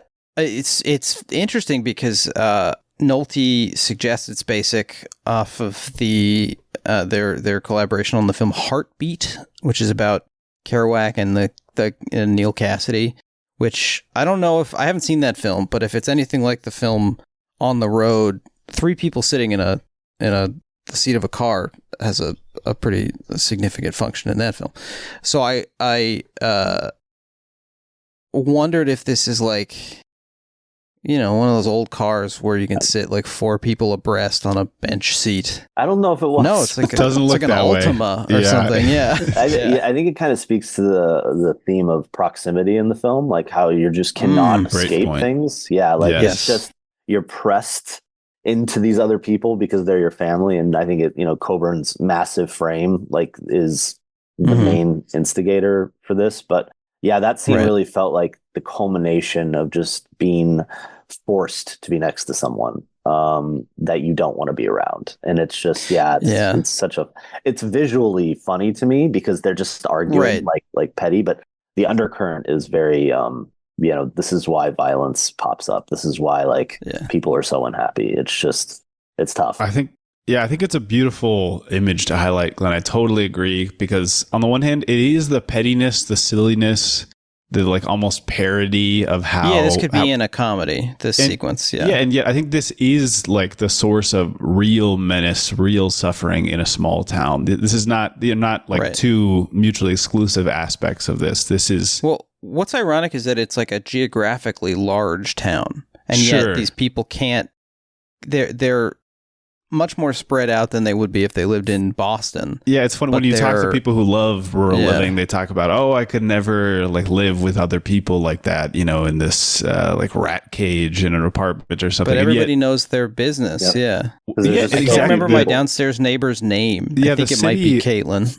The anonymity of a city is so freeing. Now I spend time in extremely small towns, and it's crazy how much people know each other's business. Like it seems impossible. Like I heard a noise from your direction last night, and that people live like 2 kilometers exactly. And yet being in the city, you can be in a fight with somebody and then go take a walk and go to a museum where nobody knows who you are, and go to a restaurant where you can order whatever you want and nobody's going to remember. Go to the same diner and they never recognize you despite having gone there for 10 years. It's fine. Sorry. I think the other thing I wanted to mention and see what you guys thought is that like so many times like movies deal with anger, right? Like anger is such a common theme in movies, but what, and I don't know if there's a difference here, but what this movie deals with is not necessarily anger, but meanness. Like this sense that there's a generational meanness that's being passed down. I mean, anger is just obviously needless cruelty. Yeah, anger is a byproduct of that, but the mean nature of Coburn, I mean, like just how cruel he is. I think that's what sets this movie apart from your typical like angry young man, even though Nolte is not young. Right. Well, yeah. I mean, that's that was something that I was thinking about because he talks about it as a collaboration with Banks, and like the Schraderian protagonist, the God's angry man, is so often the violence comes from the world. We don't necessarily even know what the source was or something. Yeah, what Travis Bickle's life growing up was like. Particularly, it's coming from his environment, and here we see generationally, we see where this meanness and this cruelty comes from, and like what keeps it going. And yeah, it's like I think first of all, Coburn is either the most deserving Oscar winner of all time or like was a scary guy because it is just so, it doesn't feel like acting. Like it feels so genuine and natural coming from this big booming scary man. And and he captures that alcoholic or the feeling of being around an alcoholic where you're waiting for which sentence is going to be the trigger sentence that sends him over the edge, and you're not even sure like is he joking or now is he mad joking. When he doesn't seem drunk in terms of his speech or his movement, it's just like his behavior, his like the fact that he would say these things is the indication that he's drunk. And somebody describes his mother's life as being like live with the sound off. It's Nick Nolte's ex-wife. Right. Yes. Right. Yeah. And I think we get a bit of hope in the film, honestly, when Nolte brings his daughter almost to the threshold of the house where his father lives, and Sissy Spacek scoops her up and takes her out. Like, women are able to leave now, and that is that feels like an enormous victory, that she can identify this girl needs to be taken away from here. They don't even say it to each other. She just like opens the door and puts her in the car to get her out of there. Can you take me home? Yeah. Right. Okay. The daughter says that, but you're right. That Sissy Spacek just sort of like shepherds her around to the other side of the car. So the other small town kind of variable here, like in what role does the small town play in proliferating these types of things, right? Because we know each other's business and we know every detail, but yet no one does anything about it. And I think that's what Schrader's kind of getting at too. Yeah, there's everyone knows everybody's business, but there's like maybe a closed mind to, men will literally pull their tooth out with pliers rather than go to therapy or whatever. There's no rather than go to the dentist. That these things, that these things can be fixed. Well, they couldn't fit him into the dentist, which has only gotten worse in the last. Yeah, I'm lucky they could take me on Wednesday. But you're right that there is this like in a small town. There's somehow more inertia, which seems counterintuitive also, and the little demeaning experience that he has all the time, like with Le Riviere, his double boss is again this guy who just kind of treats him like a little piece of shit all the time, and then the diner owner who doesn't seem like a bad person, but also will just needle Wade. I mean, there's a moment where he's being a terrible father and he tries to cheer up Jill and says, "You want a cheese grilled sandwich?" which is the type of thing that I would say on this podcast. Yes. Yeah. And then the diner owner comes over and says, "It's called a grilled cheese sandwich, you dub." And then he grabs him. That's so fucking... And like... I think about, especially in these Schrader films, and like, there's a lot of discussion about Jodie Foster on the set of Taxi Driver, but like just the fact of Nick Nolte tackling this man to the bar next to a child actress really freaked me out. Yeah, let alone what's happening to the character. Yeah. And it's so violent. It is so violent. And it's also, obviously this is a totally inappropriate reaction, but also, like Schrader said, part of the trick of this film is giving you enough time to feel bad for Wade's character. Oh, absolutely. Yeah. And I think in this moment, I had that feeling that I think I've had since I was a child watching movies where somebody treats somebody badly, not knowing what is happening in their life, and you can't help but feel like, God, do you not see? Aren't you like watching what this Affliction? man? Yeah, exactly. Just Please assume you're don't do watching anything Affliction. else. Right. Yeah, Exactly. I mean, all the time. Everybody, Yeah. you should assume that this, any person you talk to is having a White House day. Just assume basically. anyone you're talking to has just eaten a big short stack from Norm's, and And their name is they're Jake. seconds from disaster. Right. Yeah. No, I mean, that guy, that roommate, he also drove a natural gas vehicle, Oh, so it always smelled like a stove that hadn't turned on yet Scary. in his Oh, car. no. It's natural gas vehicles they have not figured that out. They stink. Anyway, So Wade also says, I'm feeling like a whipped dog. Like I think that's that's his ultimate line. Like this is and why. then later he I'm says, "I fighting kicked back." dog." I think. Yeah. Mm. Like Yep. he upgrades it, and that reminded me of there's an early line in the song "Born in the USA," which of course took its title from a Schrader script, where he talks about you end up like a dog that's been beat too much, so you spend half your life just to cover it up. And I think you can tell Nolte really put a ton of work into this character. Like that's obviously the film gives us time to relate to him, but Nolte imbues like every action, every expression with the weight of this man's experiences, so that he doesn't seem like essentially the devil, which his father does. Like his father is, he even gives a very similar speech to the Christopher Walken character in The Comfort of Strangers, where he talks about how men used to be men and women respected them. Yes, I want to talk. So yes, please explain the whole scene if you don't mind. Devils. Yeah, he's talking to Margie. James Coburn's character. Coburn's character is talking to Margie about how, basically women used to know their place and men used to know theirs, and it's extraordinarily similar to a similar scene in The Comfort of Strangers, where Christopher Walken's character laments the blurring of gender roles. It's funny to think of gender roles as being disastrously blurred in the 90s.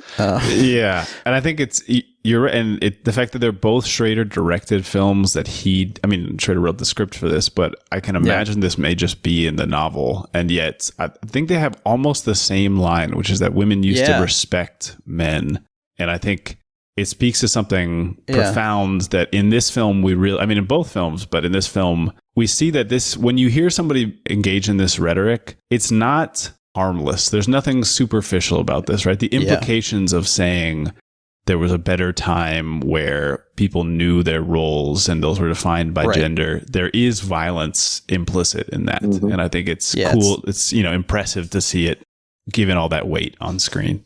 Yeah, it's what they're really saying is that they can't beat someone with impunity, with impunity. Now Men there's used to be able to, consequences, and I really yearn for the days when there weren't any consequences, because I could just do it again and again and again. Yeah, it's amazing how much has changed since the 90s, though. I think we forget like how different the world was in the 90s as opposed to now. Well, so a lot of these films, seem like they're from maybe another planet, even though we grew up watching them. It's fascinating to see. But I think you're right in saying, Glenn, that we don't even see the changes behind this yet. But like in 1994, I think is when they passed a law prohibiting domestic rape, like rape of your wife. Before that, it was not a crime. You couldn't rape your wife because there was no such thing. Yeah. So this is a change. But also, I will say, unfortunately, I was reading an interview with Nick Nolte from 2015. And I don't mean to besmirch the guy, but he was talking about the problems caused by the divorce rate and single parent homes, and saying that, we don't have the home as this source of values anymore. And, I couldn't help but feel that this is not the lesson of this movie, to say like there was some time when there was a domestic unit that was a source of peace and understanding or something, or the source of civic virtue. I don't know. Nostalgia is a weird thing. I mean, the nostalgia for something that wasn't really there in the first place. Right. Yeah, it's scary. I wanted to bring in, there's a piece in Bright Wall Dark Room by Jason Christian. called Half a Damn Excuse, Tragic Vigilantism in Paul Schrader's Affliction, where he sort of connects the Wade character to what would now become, like he invokes the guy who brought the AR-15 to Comet Pizza. Like this is a man who, I'll just quote from him here. Affliction goes beyond the standard narrative of monstrous men. It gives insight into how men sometimes attempt to overcome their abusive inheritance by redirecting violence away from their wives and children into what they see as a justifiable target, the powerful, however they understand that idea. For these men, vigilantism must feel qualitatively different than domestic abuse or a bar fight. Righteous revenge is undoubtedly intoxicating to those who commit it, but it's a bankrupt pursuit. So, you know, I think in the novel, he's described as a Democrat. Like, you get a little more of his political background. But nowadays, imagining a small town sheriff anywhere in the U.S., it, I think, comes with more cultural signifiers than it necessarily did at the time. And so this guy, I think, would be a lot more conservative, a lot more... There's like a Minutemen. You know, he'd have certain ideas about... One, isn't New Hampshire kind of like a libertarian? Oh, definitely. Stronghold? Yep. Yeah. And so, you know, we could imagine that this character now would have maybe even more confused ideas about who's in charge and who needs justice brought upon them. And, you know, I think all these guys could be introduced to our friend Carl. Well, I think that's part of what interests me is that, you know, obviously we have Sanders up in Vermont, and there is this, I think, sort of... Bernard? That's right, Bernard. We have this opportunity in some ways where these people who are suspect of big institutions could be encouraged to develop an analysis of the world. And what's sad in this film is... It's so funny that Vermont and New Hampshire are literally like... New Hampshire is an upside down Vermont. It's like the same shape, but flipped. Completing each other. Yeah. But in the film, he identifies... I mean, you compared him to like Chinatown or like, you know, like a Jake Gittes style protagonist. And he does figure... You're talking about Sam Gittes? Ian one time got it confused and said that the protagonist of Chinatown was named Sam Gittes while talking to a man named Jake. One of the most famous lines in all of cinema is just like saying his name, basically.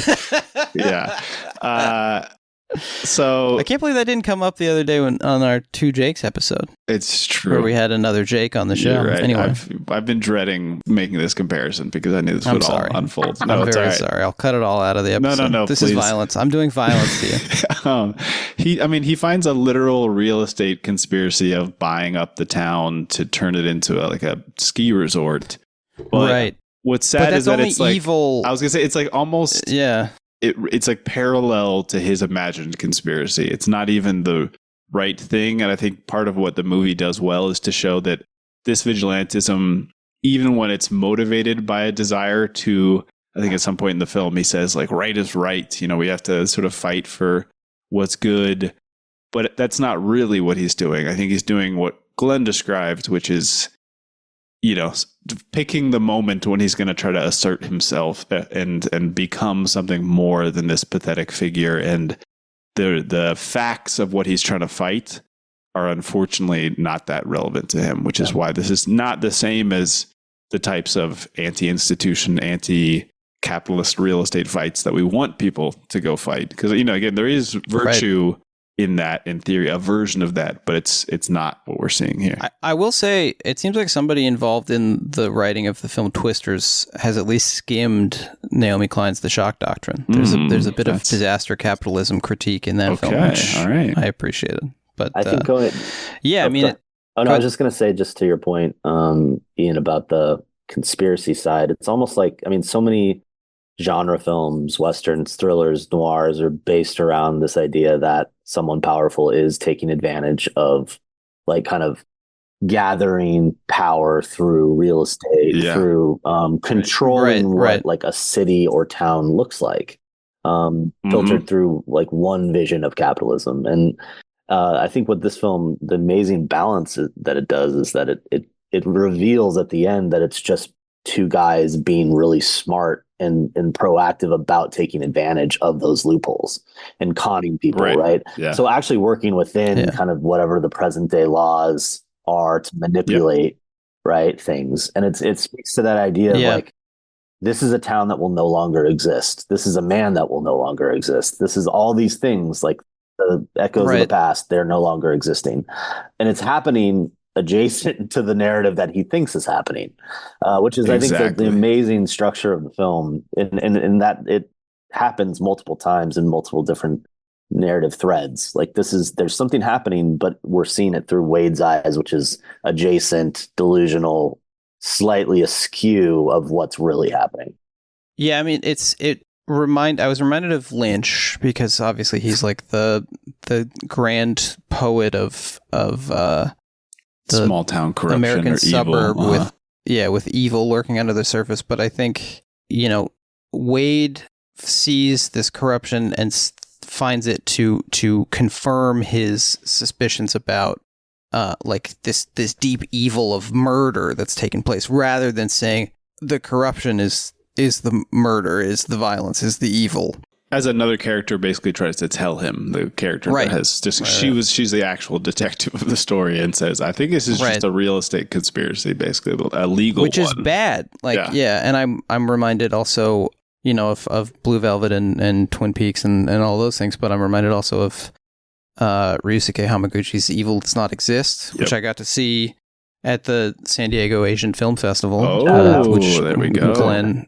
Glenn and I very cool. fist bumped in the lobby of the theater before I saw that film. We got to meet, and that film is about basically like the other way to try to push back against real estate conspiracy like this by like getting the people of the town together to meet and discuss why this would not be a good thing for the town and push back against, these real estate forces coming in. And then it's got its own twists and turns, but like, it presents the, what I think we would call maybe like the more progressive way to fight back against just like big developers with bolo ties and cowboy hats. There is one of those in Twisters. There's like a straight up the guy from The Simpsons or whatever. Okay.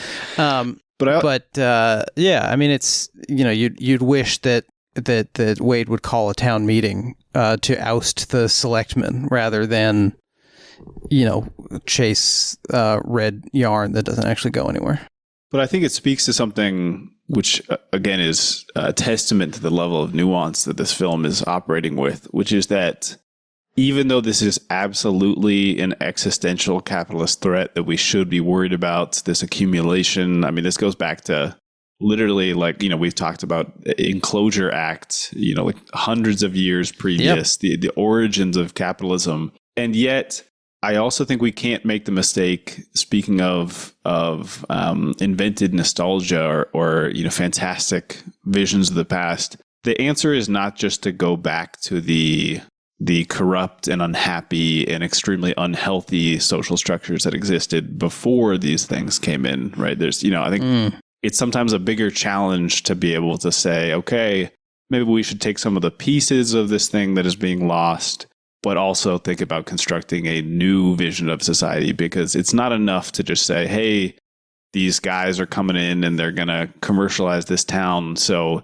we should preserve this extremely broken world that we live in now. That's not a political goal, I think. I mean, you're basically saying that you exist in the context of all in which you live and that which came before you.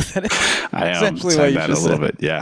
The wisest words ever spoken. As we've talked about, she's not wrong. She sounds like she's had a lot of white wine, but she's not wrong. You know, I thought it was, speaking of wine, I guess I misread the bottle that Wade is swigging when he performs home dentistry, and I thought it was red wine. Whoa, what? Which that just to me reads as even more. That's more alcoholic behavior where you're just not even using the right kind. Yeah. No, but you make a series of very good points, Ian, about like this is, we can get nostalgic for, I don't know, some kind of communal land use that existed prior to like steel, but we can't go back to that. We have to find our own way of rejecting property accumulation that also includes the things that we have now, like women's rights, for example. Yeah, I was going to say like no fault divorce or whatever. Right. Yeah. Yeah. I don't know. I don't think I expected the text to be this rich. There's just a lot going on here. Speaking of rich texts, I also want to just well shot neo-noirs in like a weird cold place. Just want to shout out the film Jennifer 8, which I feel like not enough people have seen, because it's a very cool, weird movie. Andy Garcia, is investigating. I think there's a murder. There's like bodies turning up in like a city dump, and then Uma Thurman is a blind woman who may have witnessed, like audibly witnessed things that went on. And the whole thing is shot. This looks incredible. So check out Jennifer 8. Barely related to this film, but it's sort of Lynchian. Yeah. 90s. That's true. Everything looked good. So I wanted to ask you both, maybe just in a brief way, like, where do you think this film fits in to Schrader's kind of, interests? Because I think it's actually kind of different than most of his films, even though it has linkages to some of the more, well-regarded. I mean, this film got good reviews when it came out, but I think it is a very strange movie in the grand scheme of things for him. Yeah, I mean, he says, it's not really one of my themes. It's more Russell's, this whole theme of generational violence, male violence that is passed on from father to son. One of the differences between things I have written in Russell's book is that I tend to end my pieces on a kind of grace note, and this one has none. I like some sense of moral grace, but Affliction is pretty bleak at the end. And I think there's something to that, but there is also, I think the transcendent moment here is when he kills his father and burns him in the barn, right? He could be expunging this demon from his life. Schrader also does a little joke about I'd be happy to. Yeah, I know what you're talking about. Yeah. From the same filmmaker interview, he is asked if he uses his films to exorcise his demons, and I'm emphasizing that on purpose because he says, "I use my films." Why did you say that so funny? Yeah, he says, "I use my films to exorcise my demons, but I don't think you can exorcise your demons." It's very silly, but it does give us the on a treadmill. Exactly, but it gives us the rock and roll line with which I think maybe they finished the interview, where he says something like, all you can do, speaking of those demons, all you do is learn about them and pursue them into the next realm, which I think is very rock and roll and true. I think, this, if there's something that happens in Schrader films, people love to say like, oh, he's journaling. Oh, it's a white guy dealing with existential crises. But I think there is a development that we've begun to identify. And I think there is like a sense that it's the same fight with the same demon, but on a new stage with maybe slightly more understanding of some of the nuance. But at the same time, I will agree with you, Glenn.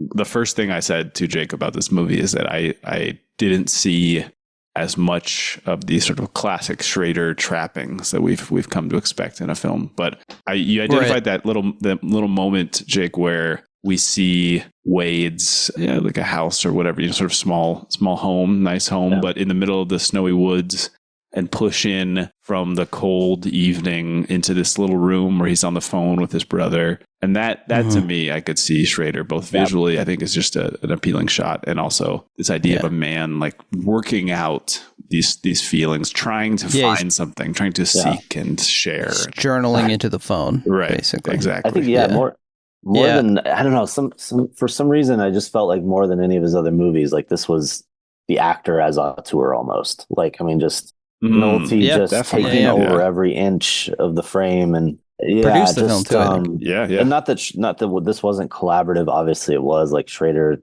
brought all these people together. I just feel like because maybe there's less visual kind of clues there, like he normally has, or more like overtly like kind of testimonial, angry type things. Like we're left with Wade so often to deal with what Wade's going, and it just seems like the performance itself becomes kind of the paramount to the whole thing. Yeah, we've started to see a few films. I guess there's some of this in Blue Collar too, but because people think of Schrader as being about just the main man, and yet I think in films like Light Sleeper, we've also seen like these people as they exist in their relationships with others. And I think this film also maybe took that even to a further points than we're used to seeing with Schrader, of really trying to understand, who does this guy, or how does this guy exist as a father? How does he exist as a romantic partner, as a son? And it's not just sort of in the mind of the man looking out at the world, which I think feels a little different. Yeah, I had a sort of a goofball observation, and my girlfriend watched me write it into my notes app during the film and said, that's deep. So I know that it's stupid. Okay. But I think compared to our previous subject, I think Clint's films are those of a father, where Schrader's are those of an adult son. And even here, because Schrader's been a father for a number of years now when this film comes out. And yet, I think his most like overt dad movie that he wrote was Hardcore, a film about a dad. Right. And then there's the Mosquito Coast is about a father, but that's another adaptation. And so I think there's like, am I missing any? I don't think so. I mean, Comfort of Strangers, there's like children mentioned but not seen, well, and they're like a stepdad. More importantly, yeah, right, of course. But I think it's interesting to me to kind of almost like what we did with Clint, like sort of try to imagine what drew this man to this material out of all of the things to make, and like why did he want to make Hereafter? Why did he want to make the Letters from Iwo Jima and Flags of Our Fathers as opposed to Dirty Harry 6 or whatever? Mm-hmm. And I think there's something compelling to me about an artist adapting a work that like struck him without necessarily explaining what it was about. Yeah, I think so too. The work that struck him. Yeah. For sure. Do we have any final thoughts as we kind of come to the end here? I mean, yeah, I think for me, Affliction represents this kind of two moments in time for me. I mean, when I saw this at first, right, I was a teenager, still in high school, figuring out my love for film, right, kind of blew over me a little bit.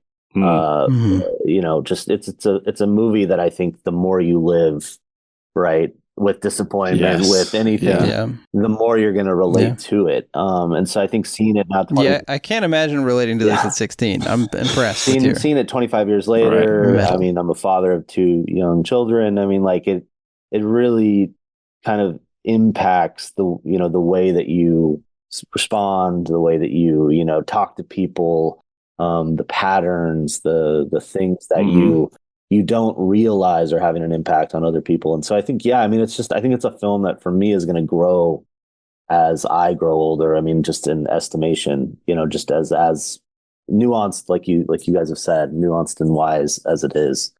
I think it will only get better with age. Yeah, I think that's well put. And on a much sillier film, Schrader talks about feeling like he was maybe done at that moment with his man in a room existential crisis guy. And he talks about really thinking about himself as a father, although I agree with your point, Jake, but it seems like there was this moment where he was trying to see himself in connection with other people. And I think as a viewer, you can't help but sort of be confronted with your own life and the people that who may have grown up with these either this suffering or these frustrations or the sense of lack of accomplishment or incompleteness in their life or something. And I think it's hard not to see it as a very compassionate film, even in its brutality. Yeah, absolutely. I think we're seeing maybe like the Schraderian lonely man with wife and children, right? Yeah, but refusing to acknowledge them and still acting like a Travis Bickle. Yes, yeah. I think that's probably going to do it for our episode on Affliction. Yeah, the only other thing I want to touch on, usually your work, so I didn't want to step on your toes, but just a classic situation of like 90s film production where we have this independent producer in the form of Largo Entertainment who has Money JVC produced a lot of Jarmusch stuff at this time. It was sort of like getting into the editor was Jarmusch's guy too. Oh, I didn't see that. Okay, so Rabinowitz, that's right. Yeah. So I think it's just an interesting moment thinking about film, and we had this period where you were looking for independent funding, and obviously now everything is funded by weird Wall Street conglomerates and things like this. But you could have a Japanese tech company or like give you money Huawei or something. Right, exactly. So I think Schrader, a dude who sought out funding and was always trying to make projects that he cared about. And I think it sort of puts him in lots of representative, like filmmaking history situations that I think are instructive. Yeah. The film seems to have earned like $300,000 more than it cost to make. Right. So, yeah. The only other thing we didn't really touch on are the opening credits, which I thought were fascinating because it's these little boxes of Americana surrounded by black. Yeah, I loved it. Yes. Yeah. It kind of reminded me of like a little compartmentalized Norman Rockwell, surrounded by the void. So, I mean, I just, a really fascinating way to open the movie. Canadiana. Sure. Canadiana posing as Americana. I very quickly, rapid, like lightning round, because this comes out 3 years, depending, after the 1995 Quebec referendum on independence. Okay. Do you see any of that in here? I don't particularly. But I wasn't looking either. Okay. Yeah. Sure. Yeah, it's possible. I do, they call them the electoral districts in Canada. They call them ridings, which I think is cool. History, so man. 80 ridings of Quebec voted yes for independence. But 45 that had all the people living in them voted no. Okay. So one of those. So also situations. some libertarian, maybe some libertarian, some rural, rural sovereignty revolt or whatever. Sovereignty guys. Ian, you're gonna round us out here. There was one more thing I needed to do. I needed to talk about how the lawyer's name is Jay Battlehand. That was cool. Which I was gonna say we just had an audio issue and I couldn't be heard by my interlocutors here, so we had to restart the meeting. But it's very important that I repeat what I said, which is that JVC stands for Jake Very Cool. That's literally what I was saying. Wow. That's why we got back. Jay Battlehand. Now we got to end the episode. We got to end the episode. All right. So we got one more thing to do, which is, of course, the sexual obsession check-in, which is Paul Schrader had this to say recently about the project he's working on next. I've never written a script about sexual obsession, and so that's the one I'm doing now. So he says he's never written a film about sexual obsession, and we here on the show are working through the list to determine which films he's written that are not about sexual obsession, which is a relatively low number. I think this one, not a lot of sexual obsession in here, to be quite honest with you. No time for it. Yeah. Yeah, I was going to say, I think what the film says very well is that there are moments in your life where this just is a extremely minor note. The sexuality is overwhelmed by other stuff. And there's no like Oedipal sense at all. He wants to kill his father because of his father's behavior toward him. The mother is literally not because of trying to replace him or something. Right. Yeah. I think not a lot of sexual obsession in here to speak of. Nope. Not a lot. Well, Glenn, thanks for coming back on the show. Lovely to have you back with us. Yes, Glenn, this was awesome. Both. Is there anything that's going on you'd like to plug? You'd like folks to check out? No, I mean, if you're in the San Diego area, the Digital Gym Cinema, we open films every Friday. We're an independent micro cinema that, screens films from around the world, documentaries, avant-garde, international, American independent stuff. So always trying to get the word out about the Digital Gym Cinema. And you guys are showing really cool stuff. Always got me wishing I lived further south. Work. Yeah. Thanks, man. Thank you. Yeah. Well, very cool. That's about going to do it for us this week. Thanks everybody for listening. Remember to subscribe, rate us, write a review. It helps us on the algorithm. If you like the show, tell a friend, tell your dad, kill your dad. Follow us on Twitter and Instagram at PodcastyForMe. If you have any comments, questions, or concerns, or you're interested in replacing Ian on the show, you can email us at podcastyforme@gmail.com. We just need a backup, not immediately. I just mean we need an understudy. That's what I was going to say. That's what I do for some of these episodes of the show. People can probably guess. Thank you to Jeremy Allison for our artwork. Next week, Forever Mine, which I'm learning is not about vampires. Doesn't that sound like a vampire movie? Oh, God, I wish. That would be cool. I haven't watched it yet. Glenn, have you seen Forever Mind? I have not. Forever Mind, I said. That's interesting. That's Megamind, the Megamind sequel. That's The Megamind prequel, yes. Oh, real quick. Next week, Megamind. Next week, Megamind. Another quick plug. It's sort of a Goose update. For Ian's birthday, I made a game. I made a little computer game where Ian gets chased by a goose. Gorgeous computer game that is extremely also 1990s on a JVC disc or something, or a cassette. Check out Ian the game. You can there's a link to it on at our website, podcastingforme.com. Also, I've made a discovery. I was at the bookstore the other day. Much like Paul Schrader found this book in a bookstore, I was at a bookstore and I found this book by Kim Harrison. The Good, the Bad, and the Undead. And this is about vampires. It's about a world. It takes place. So she's written a whole series called The Hollows that takes place in a world after, I think they call it like The Turn or something, where the space race was actually about genetic engineering and not about space. It's an alternate history. Okay. And a genetically modified tomato killed like 60% of the world's population. And also there are vampires and werewolves and witches and stuff. Okay. So I look up The Hollows, and I would like to read to you the order in which you're supposed to read these books. So the first one is called Dead Witch Walking. Now this is a Tim Robbins film. But speaking of vampires, he's in Mystic River. Next is The Good, the Bad, and the Undead. Followed by a novella, Undead in the Garden of Good and Evil. Whoa! This is way followed too Clint, by Every Which Way But Dead. No. What in the world is happening? A Fistful of Charms. What the Then we heck? have a short story called Dirty Magic. That's a little, you could have done better. Dirty Fairy. I would have guessed Dirty Fairy. Say Dirty Harry Magic. Yeah. Dirty Harry. It's about a werewolf or something. For a Few Demons More. Then there's a short story called The Bridges of Eden Park, which I assume is just like a location. It's getting way crazier.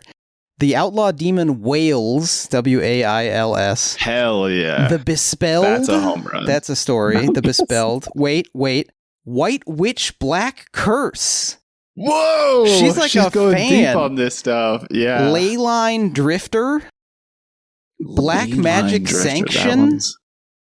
Wow. Pale Demon. This is a joke. No, this is real. Blood Work. She just did blood work. I couldn't do anything this. She just did blood work. Medium funny. Rocks. A Perfect Blood. Blood Crime, which I guess is true crime. Trouble on Reserve, which I think is a Trouble with the Curve. Joke. The Undead Pool. She's finally tapping into that one. The Witch with No Name, American Demon, which I guess is an American Sniper, but that's not that. Okay. $1 Million Demon, Trouble with the Cursed. She went back to Trouble with the Curve. Demon's Bluff. Whoa. And I don't know who this is for. I think she has the time. I mean, I think this is for a woman who has trouble coming up with titles for her books, and so she just wanted like something to riff on. So anyway, you got a lot of options. I mean, how do you want to handle this? Do you want to read all of them? Read a couple of, do you want to do that's not gonna happen. one Patreon episode per?